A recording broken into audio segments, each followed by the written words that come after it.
I'm Sharon Betters, and you are listening to the Daily Treasure podcast produced by Mark Inc. Ministries. And I'm so glad you've joined us for our series, The Valley of Tears. Today's devotional is called My Soul Faints. And today's treasure is Psalm 84:2. My soul longs, yes, faints for the courts of the Lord. My heart and flesh sing for joy to the living God. The writer of Psalm 84 holds nothing back in describing his heartbreaking hunger for the courts of the Lord. He longs, not just longs, but even faints with longing. He is consumed, in danger of dying from his desire. The literal meaning of longing is to grow pale. The literal meaning of faint is faileth. His words imply he will die if his desire is not met. The psalmist longs for a building, the courts of the Lord, but not because it is physically beautiful. He longs for what the courts of the Lord symbolize, the presence of the living God. The King James Version gives us an even deeper picture of the heart-wrenching desire for more of the Lord. My soul longeth, yea, even fainteth for the courts of the Lord. My heart and my flesh crieth out for the living God. Charles Spurgeon describes how this crying out involves the whole being of the writer. The word crieth. The word that is here rendered crieth is from the Hebrew word that signifies to shout, shrill, or cry out as soldiers do at the beginning of the battle when they cry out, fall on, fall on, fall on, or when they cry out after a victory, victory, victory, victory. The Hebrew word notes a strong cry, or to cry as a child cries when is sadly hungry. For now every whit of the child cries, hands cry, and face cries, and feet cry. As some of you know, my husband is full-blooded Lebanese. Extended family gatherings rock with storytelling, deep belly laughter, and lots of ethnic food. By God's grace, this generational way of family permeates our extended family gatherings. Our boys start telling stories and tears roll down cheeks because of the good medicine of laughter. As I write this, we are still sheltering in place in the middle of the coronavirus pandemic, and I long for those family times. My heart aches to fill our house with loved ones, laughter, and favorite foods. But I have also witnessed Lebanese funerals and the kind of crying described by Spurgeon. Perhaps you have too. Uninhibited wails flood the rooms, a longing for what was. Every part of the body joins the wails of the soul. The writer of this psalm wailed for time in the house of God. He will not settle until the Lord fills him.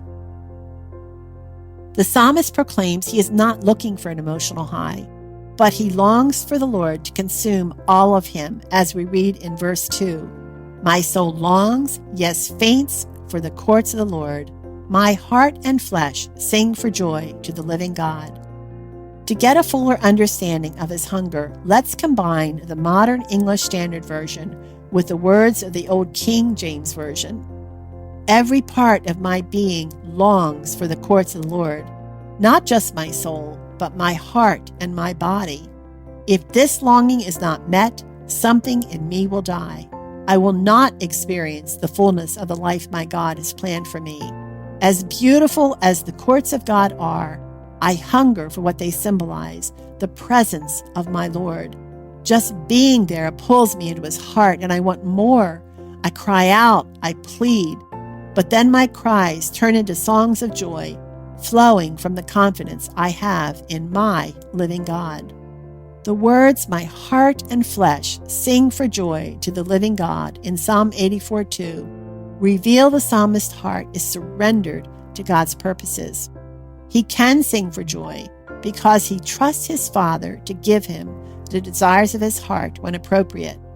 He humbles himself, and in doing so, opens up his hands and heart for whatever the Lord plans for his good.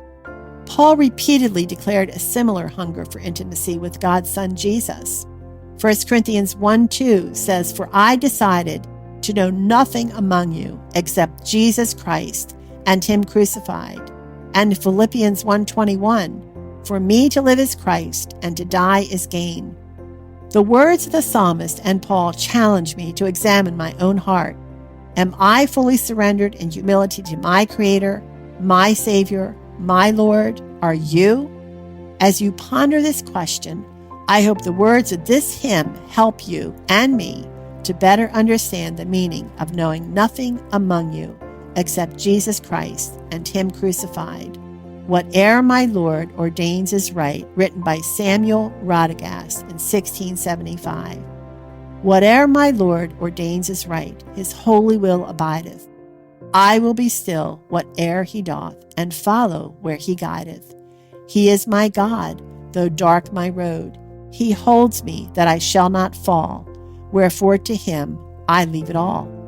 Whate'er my God ordains is right, He never will deceive me. He leads me by the proper path. I know He will not leave me.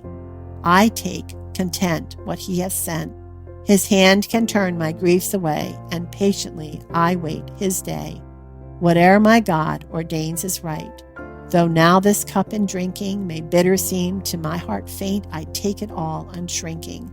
My God is true, each morn anew. Sweet comfort yet shall fill my heart, and pain and sorrow shall depart. Whate'er my God ordains is right, here shall my stand be taken. Though sorrow, need, or death be mine, yet am I not forsaken. My Father's care is round me there. He holds me that I shall not fall, and so to Him I leave it all. And Father, may that be our prayer today. You hold us that we shall not fall, and so to You we leave it all.